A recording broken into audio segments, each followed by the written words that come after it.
ये माह रमजानुल मुबारक का आखिरी अशरा, जहन्नम से आज़ादी। अल्लाह ताला गुनाहगारों को इस माह मुबारक के इस आखिरी अशरे में जहन्नम से आज़ाद फरमाता है। ये रमजानुल मुबारक का आखिरी अशरा, इसके अंदर अल्लाह ताला गुनाहगारों को जहन्नम से आज़ाद फरमाता है। फरमाया मेरे मदनी करीम आका ताजदारे मदीना ने कि इस आखिरी अशरे में जहन्नम से आज़ादी है। पहला अशरा रहमत है, दूसरा मग़फ़िरत और तीसरा जहन्नम से आज़ादी। ये आखिरी अशरा है और इसी आखिरी अशरे के अंदर लैलतुल क़द्र भी है। और इसी लैलतुल क़द्र में कुरान मजीद नाजिल हुआ, यानी तकमीले नुज़ूले कुरान मजीद है। कुरान मजीद नाजिल होता रहा, मक्के में नाजिल हुआ, मदीने में नाजिल हुआ, सफ़र में नाजिल हुआ। जहाँ ताजदारे मदीना वहाँ कुरान की आयतें उतरती रहीं। ताजदारे मदीना वाली ये कायनात पर मुसलसल कुरान मजीद उतरता रहा। फिर आखिरकार 23 साल की मुद्दत के अंदर मुकम्मल कुरान मजीद नाजिल हुआ और इख्तिताम हुआ रमजानुल मुबारक के अंदर। पूरा कुरान जो नाजिल हुआ, नुज़ूले कुरान मजीद की जो तकमील है, वो कुरान मजीद की तकमील इस माह मुबारक के अंदर है। परवरदिगारे आलम का कलाम, अल्लाह ताला का कलाम, एक वजह यह भी है कि इस माह मुबारक के अंदर तिलावतों का ज़ौक़ जो ज़्यादा बेदार होता है, उसकी वजह यह भी है कि इसी माह मुबारक में कुरान मजीद के नुज़ूल की तकमील है। ज़ौक़ बेदार हो जाता है, घर घर कुरान पढ़ा जाता है, कुरान की तिलावतें होती हैं, मुसलसल कुरान मजीद की तिलावतें होती हैं।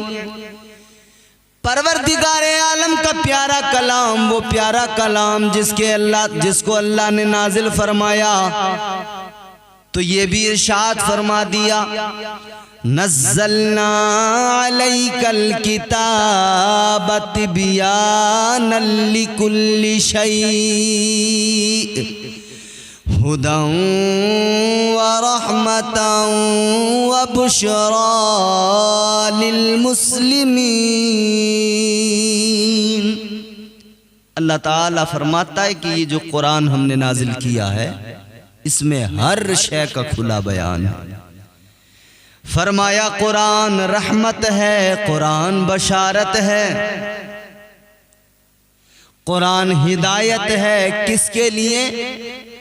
मुसलमानों के लिए, ईमान वालों के लिए, ताजदारे मदीना के उम्मतियों के लिए। मजीद अल्लाह ताला ने कुरान मजीद के मुताल्लिक़ फरमाया,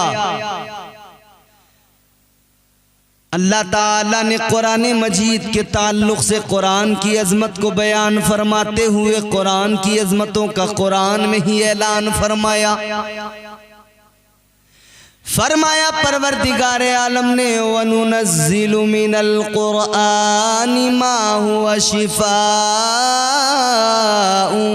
व रहमतुल लिल मुमिनीन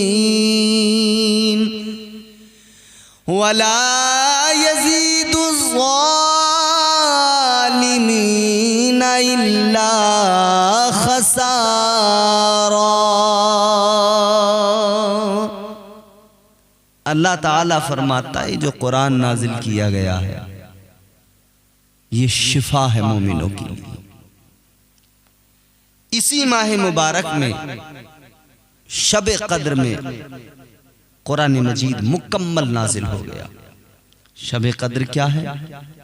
वो एक रात जो बरकतों वाली रात है, जो रहमतों वाली रात है, जो गुनाहों को मुआफ़ करवाने की रात है, जिसमें अल्लाह नजर रहमत फरमाता है, जिसमें अल्लाह बंदों पे प्यार फरमाता है। क्या है शब कद्र? परवरदिगारे आलम ने खुद कुरान मजीद में फरमाया, इन्ना अंज़लनाहु फी लैलतिल क़द्र वमा अदराका मा लैलतुल क़द्र लैलतुल क़द्रि खैरुम मिन अल्फि शहर तनज़्ज़लुल मलाइकतु वर्रूहु फ़ीहा बिइज़्नि रब्बिहिम मिन कुल्लि अम्र सलामुन हिया हत्ता मत्लइल फज्र। परवरदिगार आलम ने पूरी सूरह मुबारक नाजिल फरमाई, शब कद्र की अजमतों को बयान किया। फरमाया ये शब कद्र जो है ना, तुम क्या जानो क्या है शब कद्र? ये शब कद्र 1000 महीनों से बेहतर है, अफजल है। ये लैलतुल कद्र है जिसमें गुनाह मुआफ होते हैं। हुजूर ने फरमाया लैलतुल कद्र रमजान के आखिरी अशरे में तलाश करो। ताजदार मदीना एतिकाफ किया करते थे आखिरी अशरे में, इन 10 दिनों के अंदर। हुजूर ने एक मर्तबा, एक रिवायत है कि हुजूर ने पहले 10 दिन शुरू वाले अशरे में एतिकाफ किया, और जब 10वां रोज हुआ मुकम्मल तो हुजूर ने जाए एतिकाफ से, उस जगह से जहां एतिकाफ किया था, अपने सर मुबारक को, गर्दन मुबारक को बाहर निकाला, और फिर उसके बाद में दोबारा दूसरे अशरे का एतिकाफ आका ने वापस शुरू फरमाया। फिर दूसरे अशरे में हुजूर ने एतिकाफ किया, फिर उसके बाद में इसी तरह से किया, और तीसरे अशरे का जब एतिकाफ शुरू किया तो हुजूर ने फरमाया कि मेरे सहाबा सुनो, मैंने पहले अशरे में शब कद्र को तलाश किया, फिर मैंने दूसरे अशरे में शब कद्र को तलाश किया, और अब तीसरे अशरे में शब कद्र को तलाश करना, लिहाजा तुम में जो भी चाहे मेरे साथ एतिकाफ कर ले। तो सहाबा ने हुजूर के साथ एतिकाफ किया, आखिरी अशरे के अंदर है। और यह भी फरमाया गया कि ताक रातों में है, वो 21वीं शब हो सकती है, वो 23वीं शब हो सकती है, वो 25वीं शब हो सकती है, वो 27वीं शब हो सकती है, या फिर वो 29वीं शब हो सकती है। लेकिन ज्यादा जो कयास आराइयां और ज्यादा जो उलमा इकराम की आरा वो 27वीं शब पर है कि 27वीं शब जो है वही लैलतुल कद्र है, और उसके कई सारे सबूत और दलाइल पेश किए गए हैं।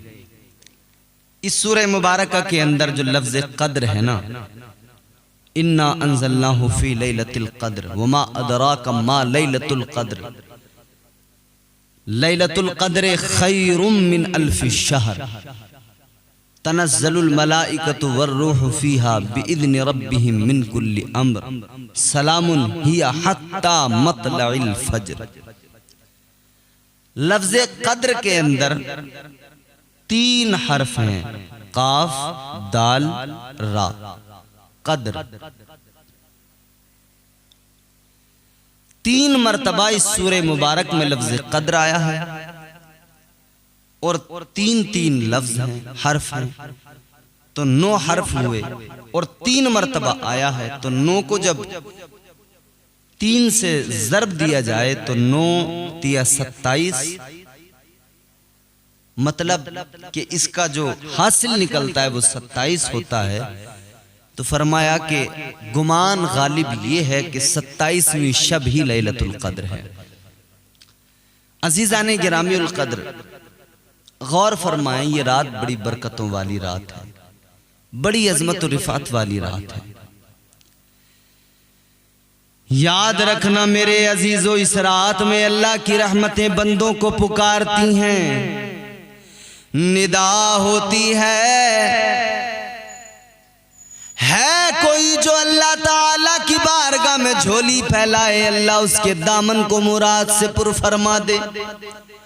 है कोई जो अपने गुनाहों पर शर्मसार होकर अल्लाह से तौबा करे कि अल्लाह उसकी तौबा को कबूल फरमाए।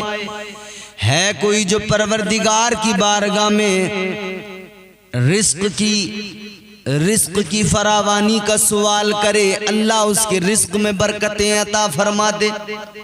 है कोई जो फरावानी नेमत की दुआ करे, अल्लाह उसको नेमतें अता फरमाए। है कोई जो गुनाहों से बख्शिश मांगे, अल्लाह उसके गुनाहों को मुआफ फरमा दे।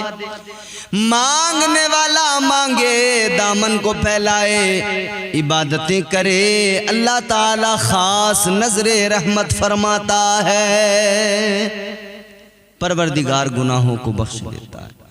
रमजान तो है ही बख्शिश का महीना, रमजान तो है ही नजात का महीना, रमजान तो है ही रब की रजा का महीना। अब कितने हमारे भाई, कितने हमारे लोग एतिकाफ में हैं इस वक्त। हमारी खवातीन एतिकाफ में हैं। 10 रोज़ा एतिकाफ जो सुन्नत एतिकाफ है। एतिकाफ की कई किस्में हैं। एतिकाफ नफली भी होता है, एतिकाफ वाजिब भी होता है, एतिकाफ सुन्नत भी होता है। 1 सेकंड का भी एतिकाफ किया जा सकता है। एतिकाफ 1 सेकंड का भी हो सकता है, 10 रोज का भी हो सकता है, पूरे महीने का भी हो सकता है। एक एतिकाफ तो ये कि किसी ने कोई नजर मान ली, कहा मेरा फला काम हो जाए, मैं इतने दिन का एतिकाफ करूंगा। अब ये एतिकाफ उसको करना वाजिब हो गया। किसी ने कहा कि मैं बीमार हूं, मुझे शिफा मिल जाए, मैं एतिकाफ करूंगा 10 दिन का, 5 दिन का, 4 दिन का, जितना भी उसने बोला। अब ये एतिकाफ करना उस पर वाजिब हो गया। ये एतिकाफ वाजिब है। नफली एतिकाफ वो है जो कभी भी किया जा सकता है, कितने भी वक्त का किया जा सकता है। 1 दिन, 2 दिन, 3 दिन, 4 दिन, 1 घंटा, 2 घंटा, 1 सेकंड का भी एतिकाफ हो सकता है। मस्जिद में जाएं तो आप कहें नवैतु सुन्नतल एतिकाफ, एतिकाफ की नीयत हो गई। अब आप जितनी देर मस्जिद में रहे मोतकिफ, और हालत एतिकाफ में मोतकिफ जो होता है वो जब तक हालत एतिकाफ में है तब तक उसे हर लम्हा अल्लाह ताला नेकियां अता फरमाता है। खवातीन के लिए फरमाया कि खवातीन घर के अंदर मस्जिद बैत, यानी वो जगह जिसको नमाज के लिए खास किया गया है, उसमें खवातीन एतिकाफ करें। और मर्द हजरात जो 10 रोज का ये आखिरी अशरे का एतिकाफ है, ये सुन्नत है। मेरे हुजूर अक्सर रमजानुल मुबारक में, बल्कि फरमाया गया कि हमेशा ही हुजूर ये 10 रोजा एतिकाफ ताजदार मदीना मुस्तफ़ा करीम किया करते थे। एतिकाफ में बैठते थे हुजूर। एतिकाफ का मतलब यह है कि बंदा दुनिया को तर्क कर देता है, बस अपने रब की रजा, अपने रब से अपना रिश्ता मजबूत करता है। अब कोई नहीं होता, अब ये खलवत है, ये है और इसका खुदा है। ये इबादतें कर रहा है, बंदगी कर रहा है, अपनी नियाजमंदी का मुजाहिरा कर रहा है। इसके और परवरदिगार के दरमियान अब कोई नहीं। इसने गोशा नशीनी इख्तियार की, इसने दुनिया को तर्क कर दिया, कायनात को पीछे छोड़ दिया, अपने घर बार को, औलाद को, माल दौलत को, मालो मता को, असबाब को, सारी चीजों को, सब कुछ पीछे छोड़ के आ गया। अब ये सिर्फ और सिर्फ अल्लाह ताला की इबादत में मशगूल है। फिर बंदा जब रब की इबादत इस दर्जा नियाजमंदी के साथ और खुलूस के साथ करता है तो अल्लाह की रहमतें उसे आगोश में ले लेती हैं।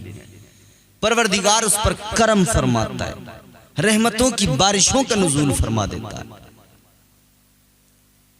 एतिकाफ किया करें, मोतकिफ पर अल्लाह ताला बड़ा फजल फरमाता है। वो सांस भी लेता है, अल्लाह उसे नेकियां अता फरमाता है। और रमजानुल मुबारक में तो यूं भी परवरदिगार नफल का सवाब बढ़ाकर फर्ज के बराबर फरमा देता है। फिर मोतकिफ हो बंदा और नफल पढ़ रहा हो तो उसे कितना सवाब मिलता होगा ना। फर्ज का सवाब अल्लाह एक फर्ज का सवाब बढ़ाकर 70 फर्ज के बराबर फरमा देता है। फिर बंदा मोतकिफ हो, फिर उसे हालत एतिकाफ में शब कद्र मिल जाए, सुभान अल्लाह, उसकी तो किस्मत की मेराज हो जाए।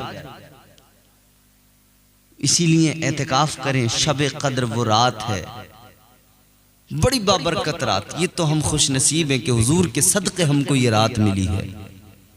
ताजदार मदीना के सदक़े अल्लाह ताला ने हमें, हम गुनाहगारों को ये रात अता फरमाई। रहमत हक बहानमी जोयद, अल्लाह की रहमतें बख्शिश के बहाने तलाश करती हैं। रब की रहमतें चाहती हैं कि हम गुनाहगार बख्शे जाएं। तो हम हैं, ये तो हमारे अमाल हैं, हम मानते नहीं, हम तो खुद कोशिशें कर रहे हैं जहन्नम में जाने की। वरना अल्लाह परवरदिगार हमारा खालिक चाहता ही नहीं है कि कोई बंदा दोज़ख में जाए। फरमाया गया मेरे अमाल का बदला तो जहन्नम ही था। अमाल तो ऐसे ही है ना, हम तो कोई कसर बाकी नहीं रख रहे हैं। मेरे अमाल का बदला तो जहन्नम ही था, मैं तो जाता मेरे सरकार ने जाने न दिया।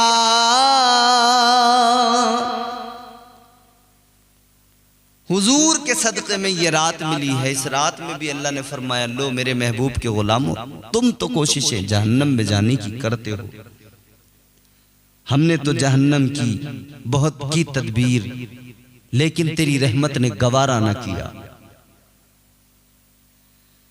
तो परवरदिगार ने ये रात अता फरमा दी। उसकी रहमतें बख्शिश के बहाने तलाश करती हैं। उसकी रहमतों से कभी मायूस नहीं होना चाहिए। फरमाया परवरदिगार ने, अल्लाह ताला ने ऐलान फरमाया, ला तक़नतू मिन रहमतिल्लाह। कुरान का ऐलान है, रब की रहमतों से कभी मायूस नहीं होना, अल्लाह की रहमतों से कभी नाउम्मीद नहीं होना। उसकी रहमतें बहाने तलाश करती हैं। कैसे तलाश करती हैं बताता हूं। ताजदारे मदीना वाली कायनात मुस्तफ़ा करीम ने फरमाया, एक बंदा है बरोज़े क़यामत उसके अमाल तोले जा रहे हैं। रब की अदालत में खड़ा है, अमाल तोले जा रहे हैं। मीज़ान के एक पलड़े में इसकी नेकियां हैं, दूसरे पलड़े में इसके गुनाह। जब वजन किया गया, दोनों को तोला गया, तो एक नेकी कम पड़ गई जन्नत में जाने के लिए, एक नेकी कम पड़ गई बख्शिश के लिए।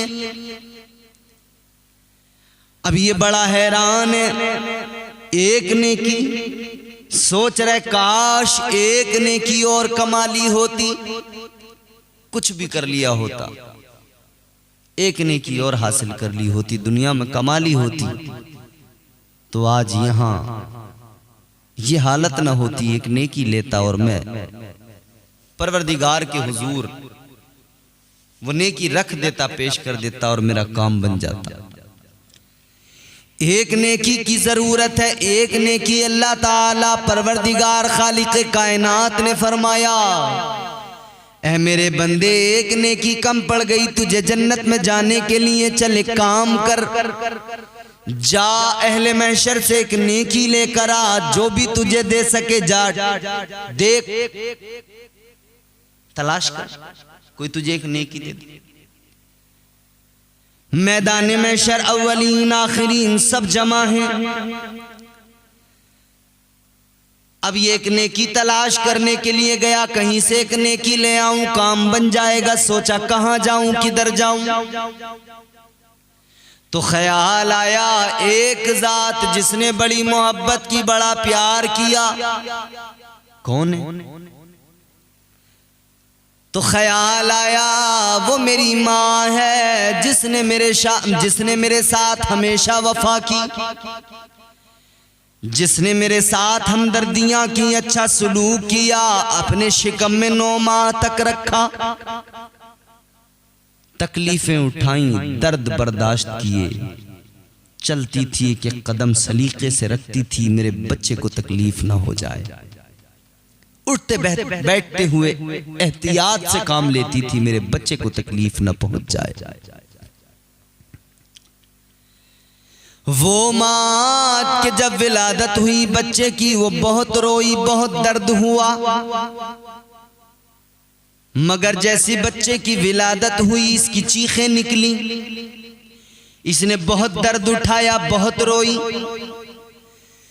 मगर जैसे ही बच्चे की विलादत हुई और इसे बच्चे का चेहरा दिखाया गया, अपने दर्द भूल गई, अपनी तकलीफें भूल गई। बच्चे का चेहरा देखा, फौरन मुस्कुराना शुरू कर दिया।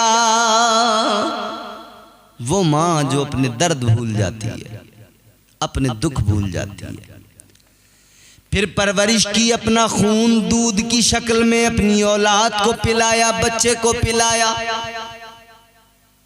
परवरिश की अपने बच्चे की, खुद गीले पे सोई, बच्चे को सूखे पे सुलाया। माँ ने बहुत तकलीफें उठाई बच्चों की परवरिश की खातिर,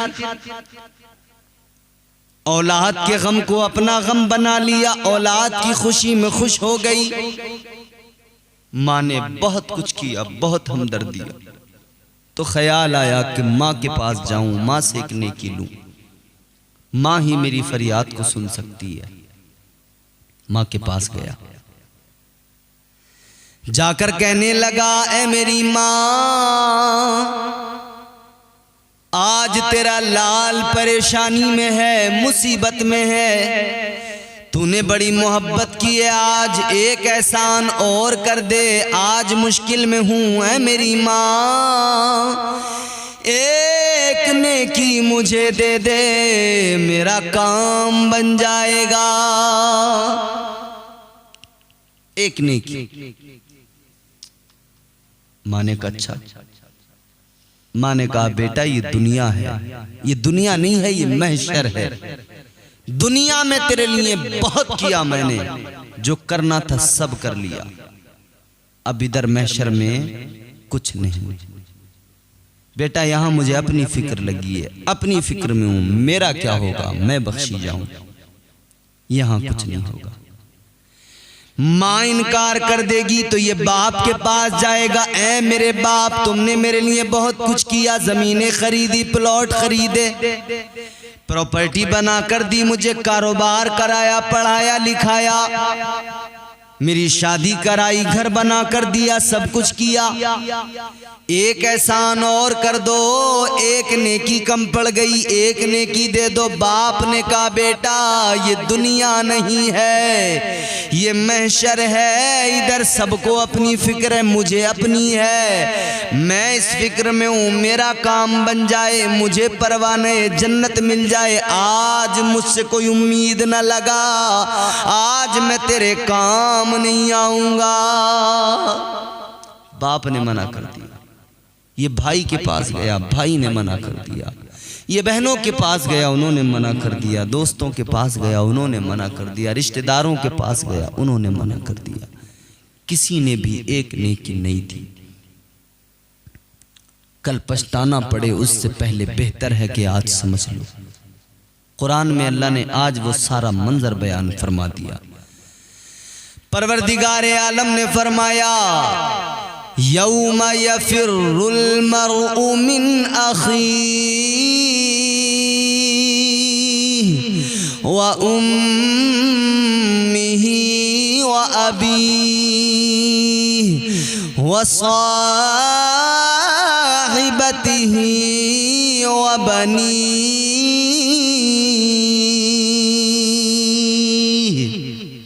अल्लाह ताला ने कुरान मजीद में फरमा दिया मैदान महशर में माँ बाप भाई बहन रिश्तेदार कोई काम नहीं आएगा। अब ये परेशान फिक्रमंद क्या करूं, मायूस हो गया, अब नेकी नहीं मिल रही है, तलाश कर लिया, सबसे कहकर देख लिया, नाउमीद हो गया, मायूस हो गया, सर झुकाया, आंखों में आंसू, मायूस होकर अब इसने सोचा क्या करूं, कहां जाऊं। नेकी नहीं है तो जन्नत में तो जा नहीं सकता, नेकी नहीं है तो अब क्या होगा मेरा। खुद ही सर झुकाया, दोज़ख की तरफ चल पड़ा। मायूसी के आलम में जा रहा था कि एक शख्स रास्ते में मिला। उसने देखा, कहा, इतना मायूस किस लिए है, क्या बात है। इसने कहा कि क्या बताऊं, एक नेकी कम पड़ गई। एक नेकी होती तो जन्नत में चला जाता। मेरा दर्द, मेरी तकलीफ बस मैं जानता हूं। उसने कहा, तू कितना उदास है, कितना गमगीन है, एक नेकी कम पड़ गई। सोच, तेरे पास नेकियां हैं, बस एक कम पड़ गई। कहता है, मेरा हाल तो देख ले, मेरे पास तो गुनाह गुनाह गुनाह गुनाहों के सिवा कुछ भी नहीं। तुझे एक नेकी कम पड़ गई, मेरे पास एक ही नेकी है, दूसरी कोई नेकी मेरे नामे अमाल में ही नहीं है। कहा, चल गमगीन न हो, फिक्रमंद न हो।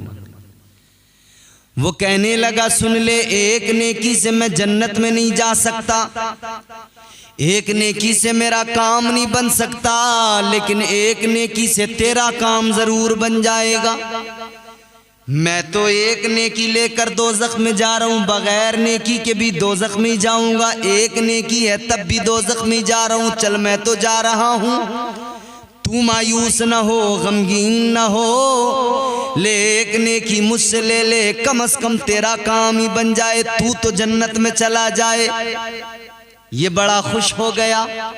इसने नेकी ली और चला आया। मीज़ान पर आ गए, अल्लाह के हुजूर परवरदिगार में एक नेकी ले आए। परवरदिगार आलम की बारगाह में मीज़ान पर पहुंचा, नेकी को नेकियों के पल्ले में रखा गया, फिर वजन किया गया, नेकियों का पल्ला भारी हो गया। अल्लाह ने फरमाया, तू नेकी ले आया, तू जन्नत का हकदार बन गया। अल्लाह ताला ने परवाने जन्नत अता फरमा दिया, जन्नत का हकदार बना दिया।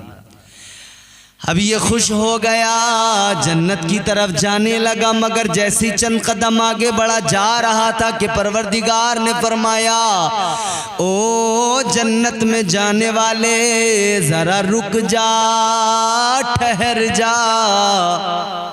ये घबरा गया। बड़ी मुश्किल से तो काम बना था, जन्नत में जाने का रास्ता क्लियर हुआ था। अब परवरदिगार ने फिर रोका है। अल्लाह खैर फरमाए, डर गया। परवरदिगार आलम ने फरमाया, इधर आ। या अल्लाह, हाजिर हूं।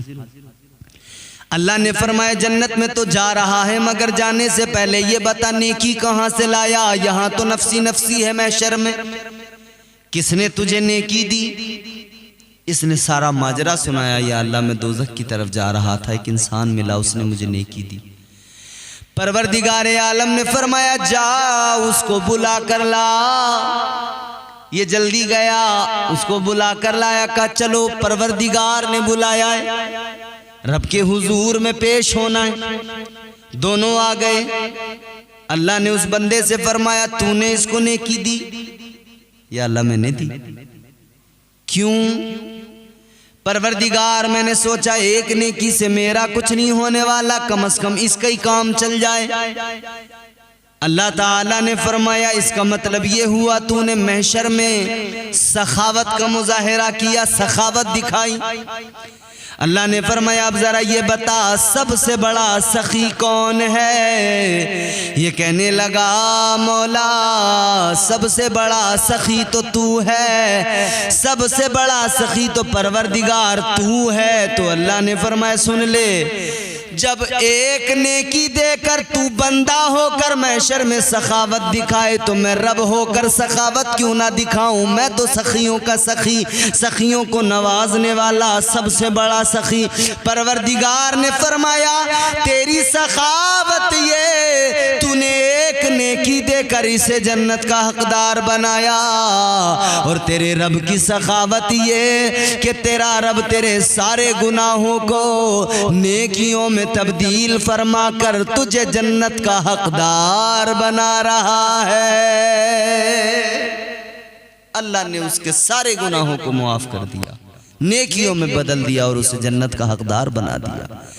रहमते हक बहानमी जोयद, परवरदिगार की रहमतें बख्शिश के बहाने तलाश करती हैं। तो ये शब कद्र जो है, इसमें अल्लाह की रहमतें तलाश करती हैं बख्शिश के बहाने। शब कद्र में अल्लाह को राजी करो, गुनाहों से तौबा करो, रब के हुजूर सर झुकाओ। परवरदिगार इस शब कद्र में बख्शिश फरमाएगा, और ख़ास तौर पर शब कद्र में। और जितने लोग मोतकिफ़ हैं, एतिकाफ़ में हैं, अगर उन तक मेरी बात किसी भी तरह पहुंच सके तो पहुंचाई जाए कि वो लोग एतिकाफ़ में बैठे हुए इस वक्त में, उनसे दरख्वास्त है हमारी कि वो फ़लस्तीन के मज़लूम मुसलमानों के लिए ज़रूर दुआ करें।